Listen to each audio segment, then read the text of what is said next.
Hello, hello, hello, and welcome. It's a pleasure to be here again with you. Been a while, just listening to the birds around my garden. Today is a pleasant day. It's a beautiful day. It was raining this morning for the first time after, I think, 3 or 4 months. And now I can perceive the force of plants and animals and people getting relieved by the presence of or the, the the rain coming back, cyclical comeback of rains. uh, I've been away from social networks, and the WhatsApp group, and well, all the external expression. Just I kept the courses that I've been sharing, uh, just those courses, 2 courses, because we were having a very important situation in my family, and it took all my attention and my energy and my creativity and my presence. So I want to slowly come back to share a lot of things, a lot of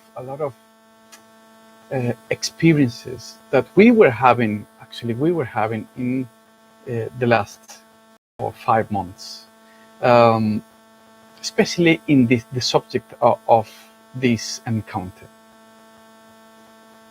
I want to talk about the cycles, and I realize that it's essential for us to talk about cycles. Uh, the first thing I want, before talking a lot or giving you information, that is not what I want. Actually, I want to give you the experience, the real experience right now. Actually, it's an airplane coming around, so life as it is. There's a little breath here. There's life going on. The forces of the presence of everyone and everything that is part of my landscape, it's somehow into the image and sound, and you receive just a bit of it, enough to just imagine how life is right now here. But I assume that you and me grew up in a big city somewhere in this planet. We grew up with a kind of vision, a way of perceive reality, a way that is linear. It's on purpose linear. What I'm trying to say, it's related to a very interesting readings that I accessed a few months ago from this very interesting woman called Elizabeth Povinelli. She's an American philosopher, but she went to live in Australia, I think 40 years. Uh, um, in 40 years, she lived 40 years in Australia, and she worked with communities, with Aboriginal communities in Australia. And she started to develop this approach to realize that we are forced to live life in a linear way.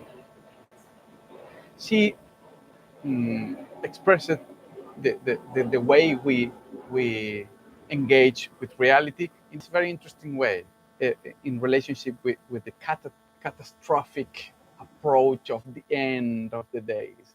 Very um, a topic very common everywhere, not just because of the climate change, but the the force of changes that we can perceive right now. You can even see it in your communities. There's some kind of change in the cycles of temperature, the amount of rain you get, uh, the the the the lack of rains as well. So we start to feel it. But how we see this catastrophic experience, something that is in the future, it's coming, it's in the horizon, she says, Bovinelli says like this, it's in the horizon and it's coming to get us. This is the way of the linear perspective of time. We have a linear perspective of time. There's a solitary point event that is in front of us in the future, and we are going to face it or even try to avoid it or even control it, but it's in front of us. This is the Eurocentric, patriarchalist, hegemonic, dominant point of view, a linear perspective.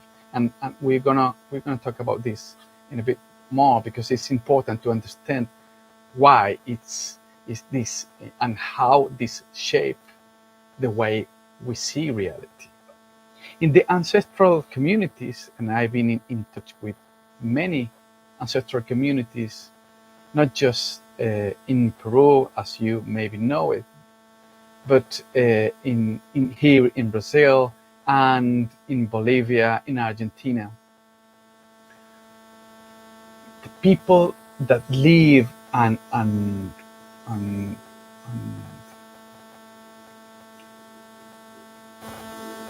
expect food and shelter from the land, they have a different way to perceive reality. I'm just making this very specific clarification because somehow you and me, we need the food to come from the earth, the soil that someone grew up, maybe a machine, but we don't care about how this comes. I just pay it. I just go in the supermarket and buy food. That's it. But if you rely on the land, if your survival, if it's not just the survival, the good living of your family depends on the land, you engage in a different way to the rest of the web of living beings around. I need to perceive how the cycles of everything and everyone around me engage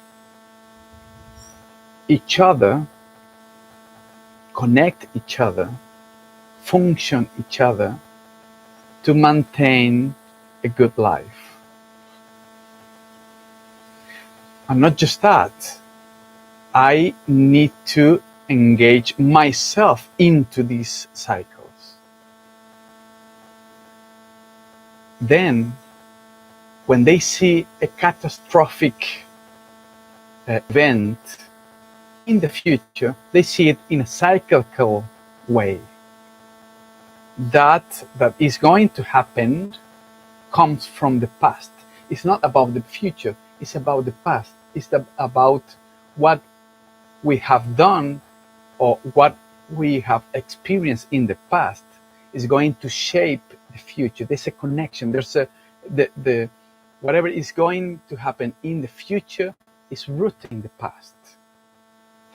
The invasion of the European cultures in America or in the Pacific Oceans or in Asia affected balance and is bringing some kind of consequences, what we are seeing it. So the consequences are not just so a lowly event, it's rooted in the past. So when it comes, it's not coming just because of the decisions of human beings, it's because of the natural cycles of change. In the Andes, there's a beautiful, interesting word called Pachacuti. Pachacuti. Pacha means space and time, means existence. Kuti means to flip over. So a Pachacuti is a flip over of the order of space and time. There's a new change, is a renewal, it's a complete transformation, a shift of order. For that to happen, it needs to end the later cycle. There should be a change, a tipping point when the cycle ends and allows the new cycle to begin. That's the Pachacuti. So I want to ask you, how do you perceive your own life?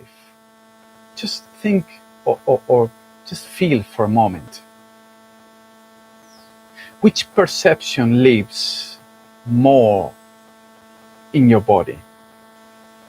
The cyclical, intuitive notion and perception of your body, or the linear,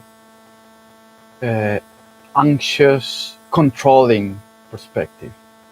It's not about bad and wrong, it's just to perceive honestly how my body acts and how I perceive my body. Some aspects of my life are anxious and controlling. Some other parts of my life are more fluent and more open to the dance, the rhythm of cycles. Hello, hello. Came just at the right time. Thank you, Rama. Infant Stellar. Wow, nice. Nice to see you. Just perceive that. From the beginning, the linear perspective is related to a controlling approach, dominant approach, patriarchalism. An approach that is just trying to keep going in a line, in a straight line, summarizing, synthesizing life into a single line to diminish the diversity and make it controllable, to get a grip on life. The cyclical perspective is open to the common, to the sharing, to the dance between each other. The cycles naturally push us into understand, receive, and share life with others. But not just in the outside, think about your inside, your body. The first cyclical territory we experience is our body.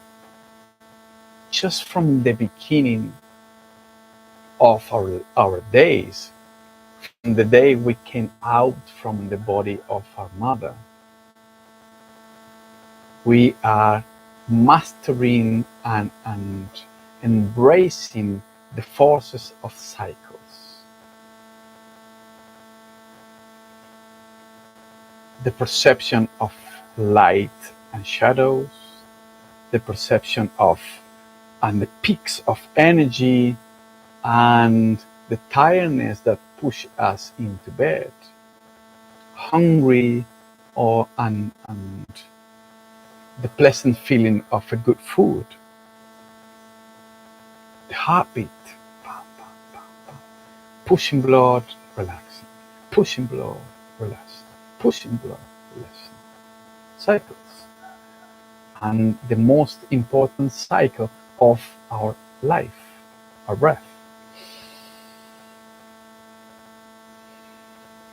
From the first take of air when we came out from the womb of our mother,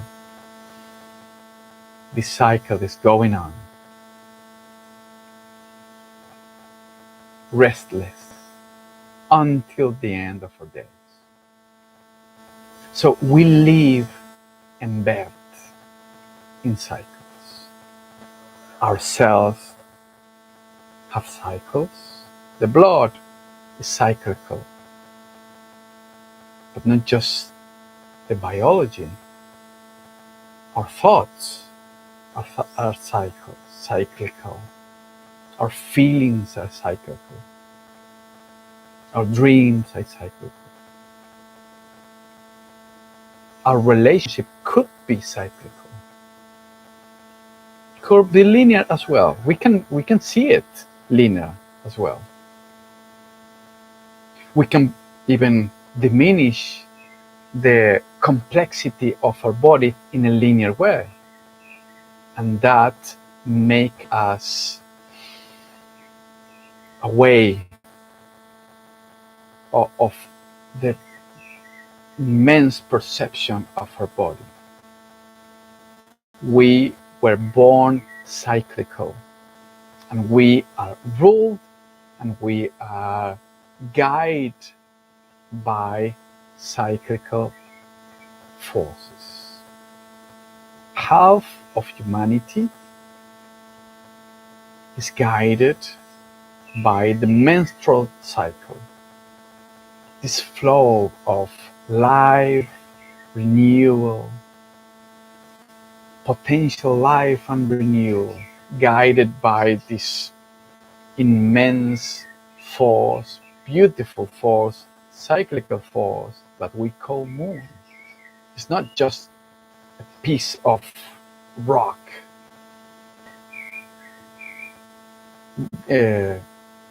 going on around the planet. It's a cyclical force. Affects not just women, everyone, the sea, the plants, the animals, the weather. The hegemonic, patriarchalist, Eurocentric linear perspective overrides the cycles. So if the menstruation is an inconvenience, I take a pill. I take hormones to avoid the menstruation. I'm not saying I'm a man, so I can't objectively talk about menstruation, but that happens. Our societies override cycles. I'm tired, but I need to work, I need to produce, I need to be efficient, so I take big amounts of coffee to push my body into the limits of my tiredness cycles.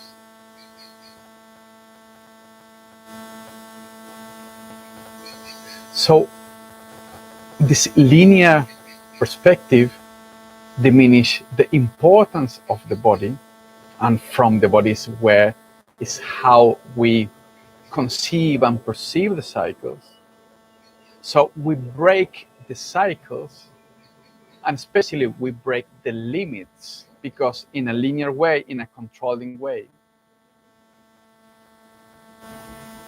the cycles are obstacles. Eric, there's a buzzing sound in the background. Let me check. Just confirm if it feels better right now. Maybe, hopefully. Thank you, Eric. So better, nice. So the cycles, as they engage in each other with each other, obviously show us limits. Full moon is not whenever I want.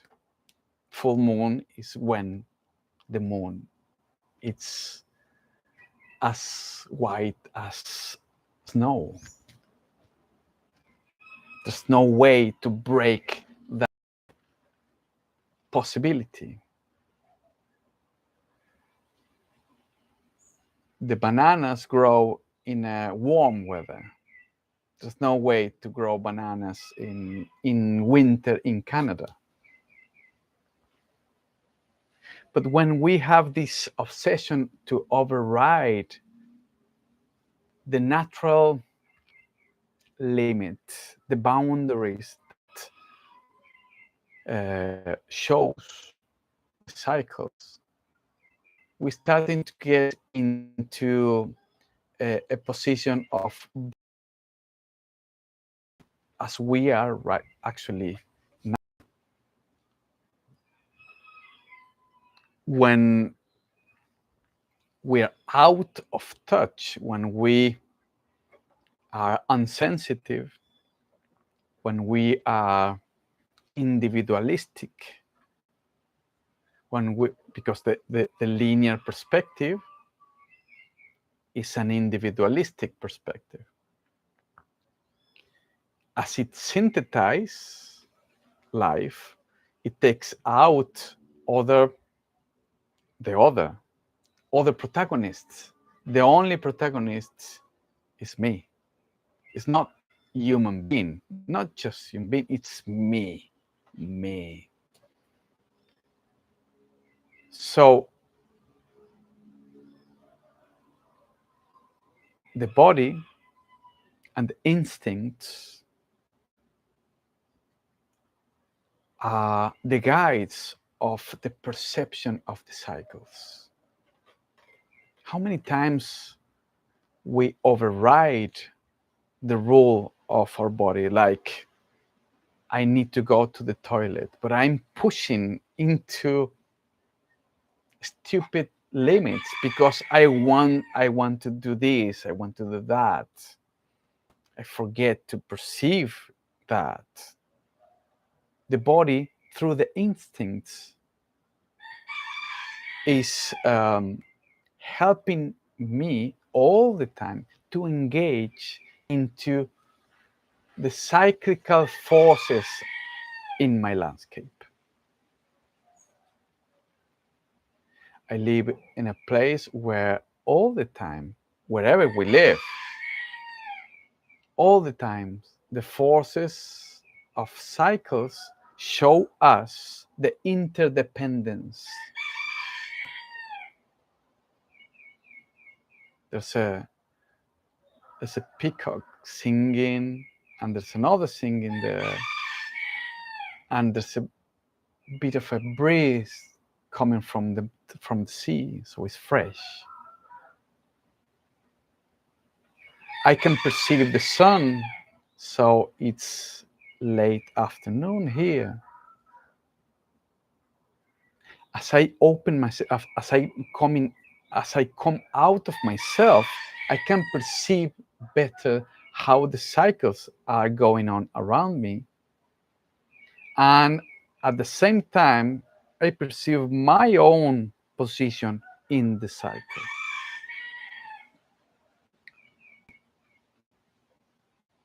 as I developed this sensitivity, I found myself in a reciprocal attitude with the rest of my territory, my landscape. I perceive the inner and the outer cycles. I found my node on the web of life. There's a very important attitude communal attitude to engage with cycles. We call it rituals. And there's a very important ritual coming in the next week, Christmas. It's a tense moment for society because we are forced to behave in some peculiar way. We have to buy things. We have to improve the shape of our hair. We need to buy clothes to meet some kind of people and arrange and rearrange our clothes or things that we do on Christmas. But nevertheless, it's a ritual. It's an old ritual set up in a specific time of the year, rooted in Christianity, but actually it's rooted in a very old tradition, rooted on earth cycles. The Christmas is related to the solstice. It's the time of the year where in the northern hemisphere is the farthest moment of the year in relationship with the sun. So the day is very short, the night is the longest. And here in the southern hemisphere, I live in Brazil right now. I mean, almost in the middle, with a foot on the north and another foot in the south. We're almost in the equator, but we live right now in the south. The south hemisphere is the opposite. It's the longest day and the shorter night. So somehow this solstice is happening. This moment is not just a cultural thing. Christmas. It's based on a common force that is showing us some kind of chain that is going on. You can see it if you see in your window. You can perceive that it's cold in Canada and it's gonna be warm in Argentina. Very warm. Hot. So in South Africa or Australia, it's going to be warm. So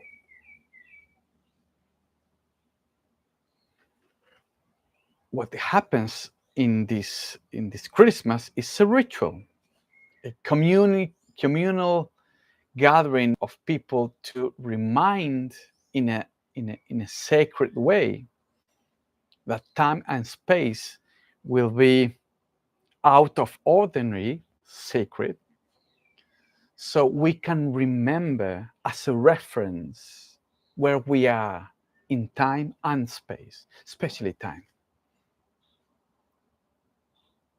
It's Christmas. It's Christmas time. It's a way to live, to inhabit time. And again, it's a possibility to realize that there's some kind of closing cycles, again, just a bit later, the New Year's is another kind of ritual. It's a reminder in a very cultural calendar, but it's very close to the solstice again, that we are going to start a new number in our calendar, 2026. But it's a possibility to close the cycles of 2025 and start new, brand new, the new forces. So this allow us to live the possibility of closing cycles. Closing cycles is essential to honor whatever happened through this cycle, and at the same time make space for whatever is new coming into the new cycle. Cyclical perspective is not just a circle, it's a spiraling force. Somehow it feels a repetition, but it's not completely. It has bits of the same, but as well a lot of something different. Just imagine your own experience of Christmas right now in next week.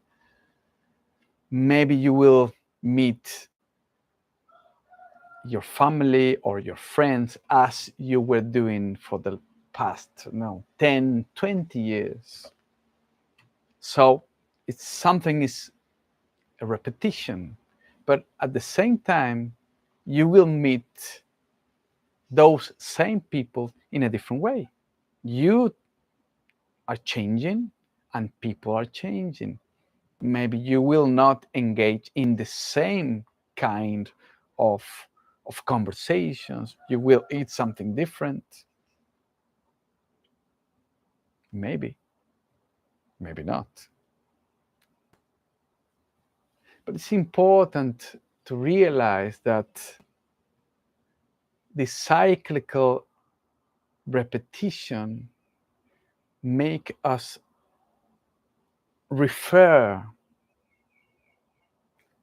make us feel that we belong, that we live in a place with some kind of stability. Our hegemonic culture, in a linear, alienated, accelerated pace, productive pace, is losing those references. As you and me lose the reference of the ritualistic points, like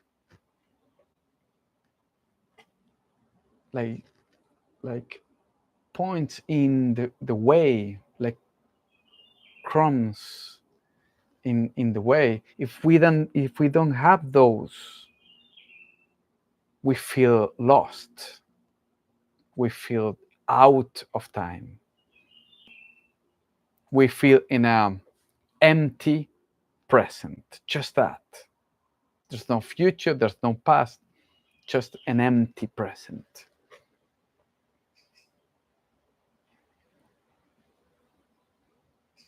So the linear, narcissistic, individualistic perspective put us in a denial of the end of cycles. So we are pushing eternally some kind of eternal youth, for instance, not accepting the cyclical pass of time in our body, not a 20 years old I'm 46. So my body is slowly showing me that time is playing with me, showing me that I need to change to keep dancing this game. I need to look after what I eat, how I sleep a bit more. Otherwise, the body is going to show you the limits. If we slowly become aware of the cycles inside and outside, naturally we start to assume a humble, inevitably humble, respectful, honorable posture or attitude within my body and with others, because my body is another other. It's another other. My hand. I mean, I say my hand, but it's a hand here. When it's all right, I even think about it. But when it hurts, it's calling me. When I have, my liver in pain, my liver is showing me that I need to pay attention to the way I sleep or eat or whatever I did to perceive that, to feel that. So I invite you to become an observer of cycles and start it not in a big fashion like I want to perceive the cycles of humanity. Just start small, sensual from the body. Perceive the cycles that are going on in your body.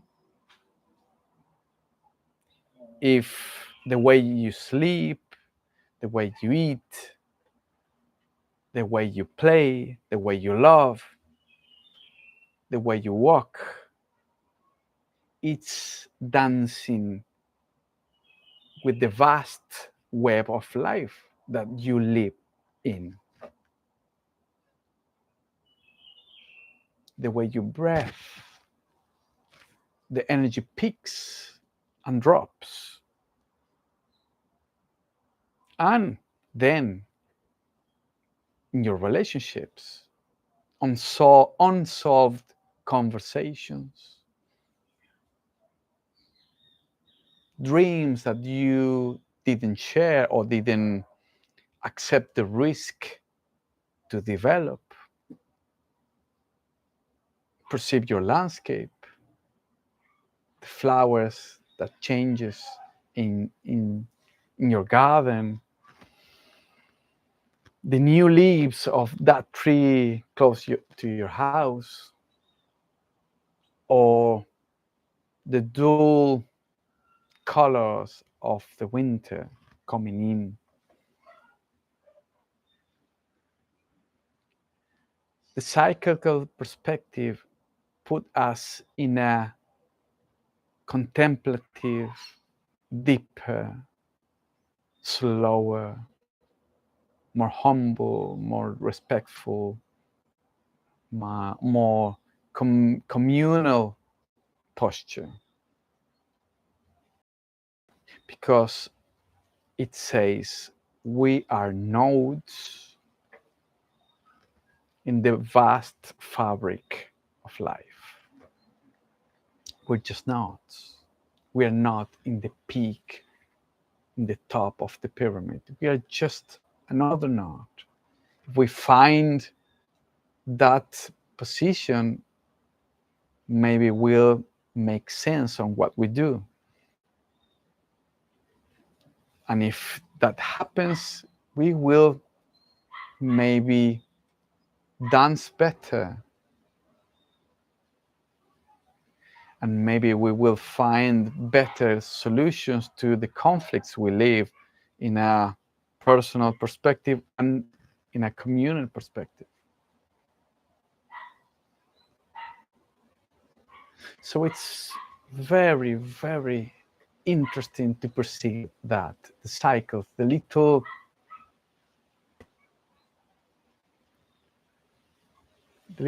forces that flow all the time, inside and outside. I thank you for being there,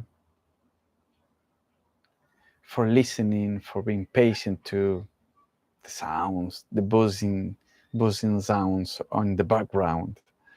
But it's the heart of this dream that we are developing, Kai School, to share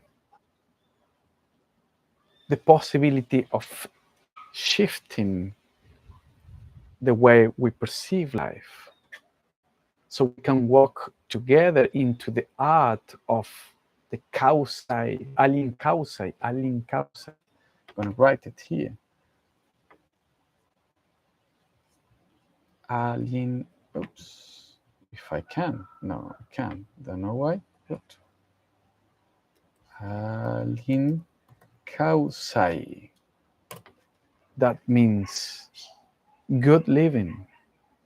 Good living. Good living is not something that I experience.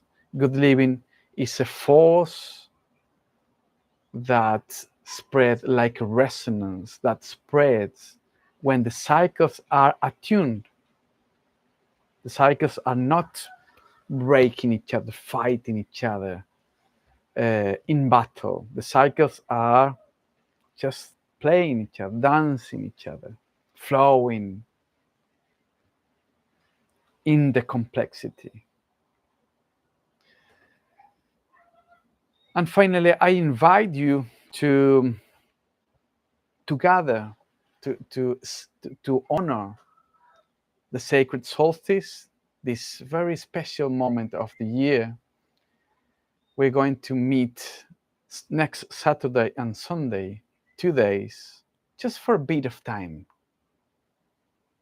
A bit of time on Saturday, a bit of time on Sunday,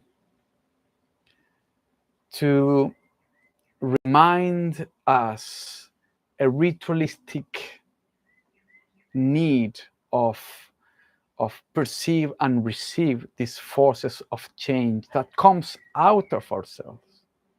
The solstice is not something that I can play in a machine whenever I want. The solstice is just that moment.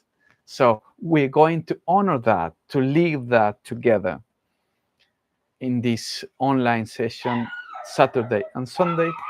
Just a reminder to ritualize, to offer and celebrate these forces that are acting in my body, that are acting in my society, that are acting in the planet. So I'm going to send all the information in the group later on, and I hope you join us. It's going to be to resonate from and the US and Germany and Taiwan. Well, different places, but the same perception. We all live this. The planet is living the solstice. And that's a beautiful thing. It's a poetic thing. So that's our intent, to create poetry together in those 2 days. So I'm going to send all the information in the group, and I thank you for being here. I want one last invitation. Next Wednesday, I'm going to have another session to expand our conversation into what is life and what is not life, and how that artificial perspective determine what is alive and what is not, shaped the way we conceive life and the way we engage with life. As we were talking about cyclical, and linear perspective. So next Wednesday, we're going to try to talk about this. What is alive and what is not? It's a very interesting point of view. We just make it obvious because we grew up in that consensus. But is it really alive, this, and this is not? What is life, finally? So next Wednesday, we're going to talk about this, and especially with the figure that I love, stones. Can stone sing? Can stone talk? Can stone tell us stories? We're going to talk about this next Wednesday, and I appreciate your time, your patience, and your attention to be here with us. And I hope to see you on Sunday and Saturday and Sunday on solstice, or next Wednesday, or the next possibilities of encounter for sharing and engaging in the fabric of life. So thank you very much. We hope we make space to perceive the cycles, to perceive the ends of cycles and the beginning of new cycles. I hope at least that message comes in clear after this time. So thank you very much and see you next time. Bye-bye, Eric. Bye-bye, Infant Stella. Big hug to all of you.